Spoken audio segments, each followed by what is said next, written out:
Okay. Just one question last night about her flip-flops and nothing more. No pushback on the manifold flip-flops from Kamala Harris. David Muir and his co-moderator had no fact check for her. When she said last night, quote, "We're not taking anyone's guns away," you saw that sound. It was David Muir himself who asked the same thing at the 2020 debate. Kamala said yes, she would get rid of guns. She would eliminate assault weapons. Joining us now for more on this, former GOP Utah Congressman Jason Chaffetz. Jason, what was your take on what you saw last night?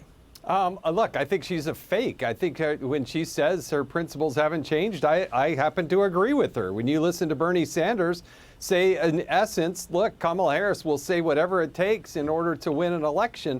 And let's remember, she didn't get a single vote through the primary. And let's also remember that when she ran for president in 2020, she started off great, raised a lot of money, and then voters on the Democratic side of the aisle figured out that she was not worth anything, and they had her in sixth place in her home state of California and had to drop out of the race because she was polling behind Andrew Yang. So, yeah, she may have been able to put on a little bit of performance, but look at her own words and contrast them now and what she's telling you. I fundamentally don't believe her. You know, yeah, and she kept talking about her, quote, plan for things like the economy, but again, largely sailed along on the same unspecific promises about the future. Let's show voters talking after the debate.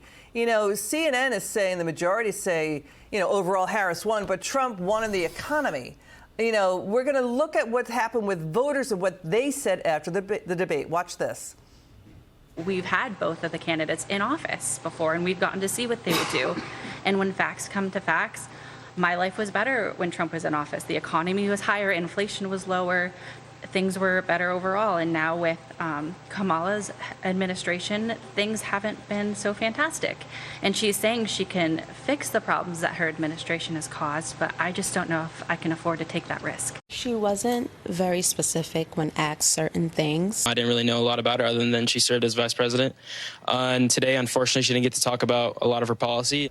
So, you know, here's what's going on. Jason, when we watch the coverage today, right, there is a New York, D.C. media bubble, right? There's this beltway kind of echo chamber, a henhouse echo chamber. We're seeing, you know, a lot of coverage that Trump lost the debate, Trump lost the debate.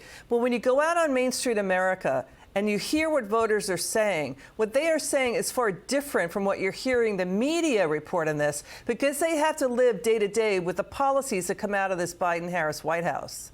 Yeah, she's full of platitudes. She goes out and says, oh, crime is so much better. But here in Manhattan, what, 75% of the crimes that are committed, the police are reporting, are from illegal immigrants that are here in this country.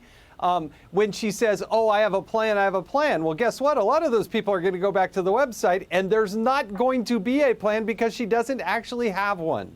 All right. Jason Chaffetz, a pleasure always to have you on. It's good to see you. Thanks, Liz.